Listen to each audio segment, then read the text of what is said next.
Sir. आपका नाम दिव्या है? Yes sir. आपका पहला अटेम्प्ट है? Yes sir. ग्रेट।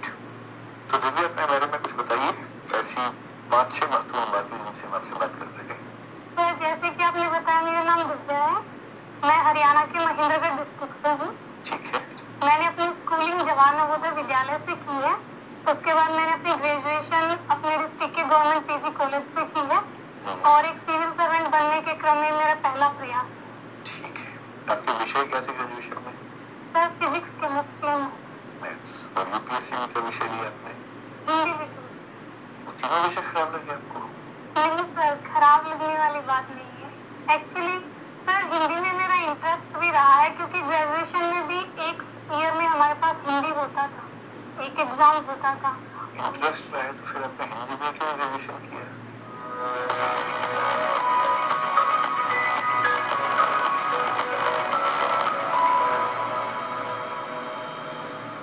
सर वो 12th के बाद मेरे पास साइंस ही थी तो उसके बाद, लेकिन सर सिविल सर्वेंट्स बनने के लिए मैंने हिंदी इसलिए भी चुना है क्योंकि मैंने कुछ सीनियर्स से बात की और सर मुझे सिलेबस देख के ये लगा कि शायद मैं अच्छे से कवर कर लूंगी और स्कोरिंग भी है तो उस वजह से। ऐसा कोई प्रैग्मेटिक फैसला है, कॉस्ट बेनिफिट के बेस पे लिया हुआ। ठीक है।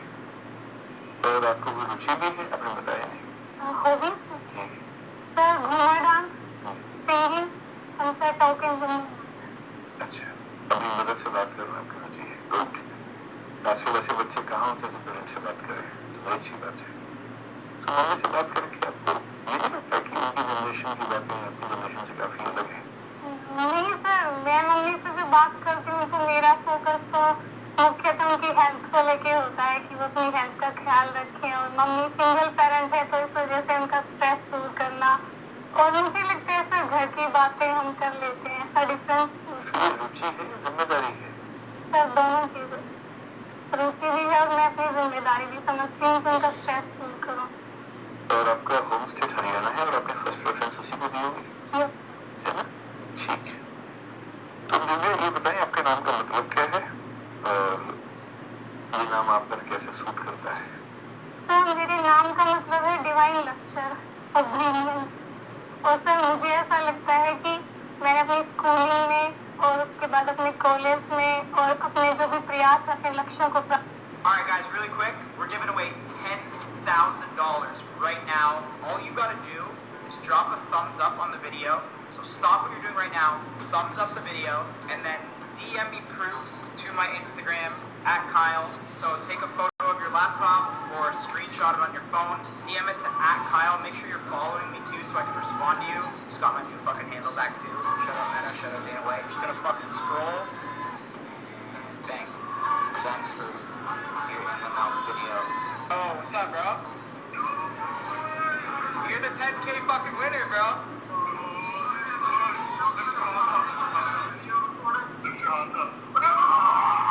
You think I'm fucking AI? Where are you guys from?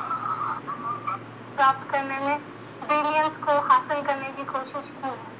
आप जो हिंदी साहित्य पढ़ती हैं उसके पाठ्यक्रम में भी एक उपन्यास है, उसका नाम दिव्या ही है। यस। और उस उपन्यास में वो जो दिव्या है और जो उसका मित्र मारिश है वो बार बार कहते हैं कि स्त्री का धर्म निर्माण नहीं सृष्टि है। क्या मतलब है इस बात का और क्या इस बात से सहमत है आज के जमाने में? सर मारिस का इससे मतलब है कि नारी को प्रकृति ने जो सर कर्तव्य दिया है सृष्टि को आगे बढ़ाने में, उसको वही अपना के चलना चाहिए, और सर जो निर्वाण का मार्ग है वो नारी के लिए श्रेष्ठ नहीं है। ठीक है। और सर मुझे भी पर्सनली ऐसा ही लगता है कि सर, लेकिन जेंडर इक्वलिटी के साथ सर। जैसे हमारे देश में 2 महिला राजनेता इस समय ऐसी मैं सोच पा रहा हूँ जो बहुत योग्य है, उन्होंने बहुत महान काम किया पर विवाह नहीं किया, परिवार को आगे नहीं बढ़ाया। ममता जी, मायावती जी, क्या हम उनके योगदान को शून्य मान लें क्योंकि उन्होंने सृष्टि के रास्ते को आगे नहीं बढ़ाया? नहीं सर, ऐसा तो नहीं सर, हर महिला की अपनी ये पर्सनल चॉइस है, और सर राजनीति के क्षेत्र में उन्होंने इतना अच्छा किया है तो हम सिर्फ सृष्टि को आगे ले जाने के बेस पे कहीं किसी महिला का मूल्यांकन नहीं कर सकते। ठीक है। अब आप ये बताएं कि हरियाणा में आजकल बहुत सारे जो विवाद चल रहे हैं उनमें से एक विवाद तो चंडीगढ़ को लेकर है। तो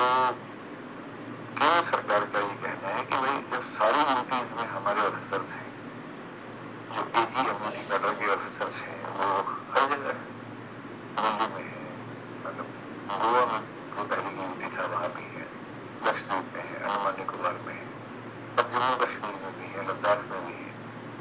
तो चंडीगढ़ को अलग से प्लेटफॉर्म बनने का क्या मतलब है कि उसके उस यूटी में ऑफिसर्स हरियाणा पंजाब कर रखे होंगे, क्यों होंगे? तो क्यों ये मंत्री कह रहे हैं कि अब से हम चंडीगढ़ में भी AG/MUT कर रखे ऑफिसर नियुक्त करेंगे। पंजाब सरकार इस बात में भड़की हुई है, हरियाणा सरकार भी उतना ही भड़क सकती है कि सरकार उसी पार्टी की है, लेकिन वो भी नाराज नहीं क्यों दिखते हैं। आपकी राय में क्या होना चाहिए? चंडीगढ़ का जो एडमिनिस्ट्रेशन है कैसे चलना चाहिए?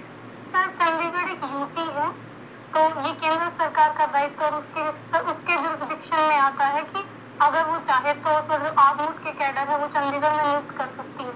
लेकिन जिस टाइम समझौता हुआ सर उस टाइम ये डिसाइड हुआ था कि चंडीगढ़ और पंजाब के ऑफिसर्स ही वहाँ काम करेंगे। तो अभी अगर सेंट्रल गवर्नमेंट ये चाहती है कि वहाँ पे आगमूट कैडर के ऑफिसर्स जाएं तो सर ऐसा फैसला लेने में कोई मुझे बुरा नहीं। हाँ, लेकिन आपको नहीं लगता कि फेडरलिज्म का सम्मान करते हुए इसमें राज्यों से भी संवाद होना चाहिए, एक तरफ फैसला नहीं होना चाहिए? हाँ सर, एक तरफ फैसला नहीं होना चाहिए। इसमें सर हरियाणा और पंजाब के राज्यों की भी सहमति ली जा सकती है, क्योंकि एक बार इनसे सहमति लोगों ने 3 बिल पास की थी, फिर क्या हुआ था मैं देखा ही 2 साल में। तो संवाद की प्रक्रिया रहे तो बेहतर ही होगा, है ना? ठीक है सर। भव्या, आपने अपने लेख में लिखा है कि आपने नेतृत्व और व्यक्तित्व विकास के कार्यक्रम में भागीदारी की और उसमें पुरस्कार जीता, लीडरशिप एंड पर्सनालिटी डेवलपमेंट। तो ये बताओ कि नेतृत्व का विकास कैसे किया जा सकता है? 2-3 तरीके बताओ। सर सबसे पहला तो मुझे लगता है जो लीडर होता है उसको अपने जो ग्रुप है उसके बारे में सर अच्छी जानकारी होनी चाहिए कि कैसे पॉलिसीज ले जानी, हमारा लक्ष्य क्या है। सबसे पहला ये है। दूसरा मुझे ऐसा लगता है सर एक लीडर के पास पर्सुएशन पावर होनी चाहिए कि वो अपनी पॉलिसीज के बारे में जो आम लोग हैं उनको अच्छे से समझा सके। और तीसरा मुझे लगता है सर नॉलेज और अवेयरनेस होनी चाहिए कि हमें जानकारी है कि कहाँ चीजें कैसे घटित हो रही हैं और सर मुद्दों के बारे में। आपको लगता है कि नेतृत्व में त्याग की भावना भी होनी चाहिए? क्या वो एक आवश्यक गुण है? सर नेतृत्व में त्याग की भावना इसलिए होनी चाहिए क्योंकि कई बार सर लीडर्स को ऐसे फैसले लेने पड़ सकते हैं जहां उनके निजी जीवन और प्रोफेशनल जीवन में डायलेमा हो सर। तो इसलिए त्याग जरूरी है ताकि हम सर सर्वजन के हित में सोच सकें। और व्यक्तित्व विकास के लिए क्या क्या करना चाहिए? सर हमें अपनी स्ट्रेंथ्स और वीकनेस पता होनी चाहिए। क्या है आपकी स्ट्रेंथ? 3 स्ट्रेंथ बताइए। सर मेरी सबसे पहली स्ट्रेंथ है मैं हार्ड वर्किंग एक, सर अपनी स्कूलिंग में, अपनी ग्रेजुएशन में। ठीक है, एक हो गया। सर दूसरा मुझे लगता है मैं होनेस्ट हूँ सर, लालच मुझे ज़्यादा दिगा नहीं सकता। तो जैसे जहाँ तक मैंने संभव हुआ है अपने जीवन में होनेस्टी को साधने का प्रयास किया है।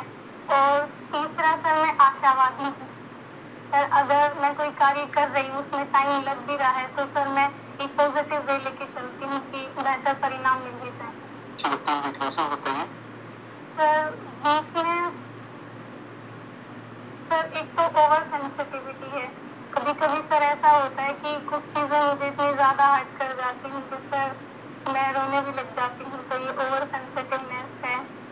और दूसरा सर कभी कभी सर पढ़ाई के चलते या कुछ कामों की वजह से मैं अपनी हेल्थ का ख्याल नहीं रखती हूँ, तो ये दूसरी वीकनेस है। आप कह रहे थे कि व्यक्तित्व का विकास करने के लिए व्यक्ति को अपने स्ट्रेंथ और वीकनेसेस पता होना चाहिए। और क्या होना चाहिए व्यक्तित्व का विकास के लिए?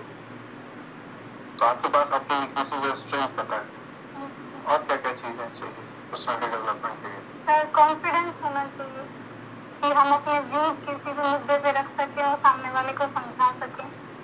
ठीक है, तो देखते हैं आजकल जो सांप्रदायिक हिंसा बढ़ती जा रही है उसका मूल कारण ईमानदारी से बताइए। आपने कहा ईमानदार है सर सांप्रदायिकता का सर मूल कारण तो जो मुझे लगता है वो ट्रस्ट डेफिसिट है सर। जो विभिन्न वर्ग है, विभिन्न धार्मिक वर्ग जैसे हिंदू मुस्लिम्स हैं, तो उनके बीच में सर ट्रस्ट की इतनी कमी है कि कोई सर ऐसा मौका आता है जब कोई जुलूस निकल रहा है या कोई धार्मिक त्योहार आते हैं तो सर जो उपद्रवी तत्व होते हैं वो कामयाब हो जाते हैं उनके बीच में हिंसा भड़काने के लिए।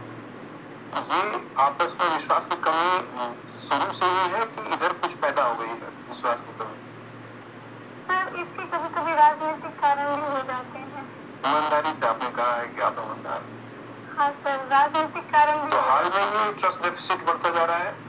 सर हम कह सकते हैं कि फिलहाल जो घटनाएं हो रही हैं जैसे दिल्ली में, जहांगीरपुरी में और भी कई जगह हुई हैं सर, तो हम कह सकते हैं कि ट्रस्ट डेफिसिट बढ़ रहा है, लेकिन सर कोशिश करनी चाहिए।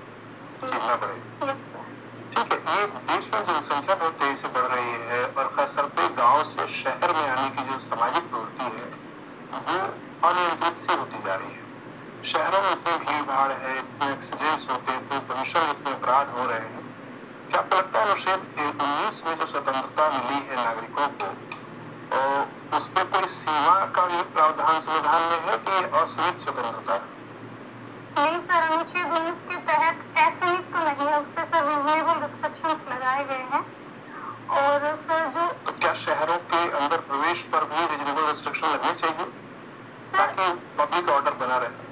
सर अगर भारतीय नागरिक हैं वो सर अपने आजीविका के लिए अगर प्रवास कर रहे हैं तो मुझे नहीं लगता कोई रिस्ट्रिक्शंस होने चाहिए। लेकिन पब्लिक ऑर्डर बनाए रखना भी तो उसमें उल्लिखित है अनुच्छेद 19 में।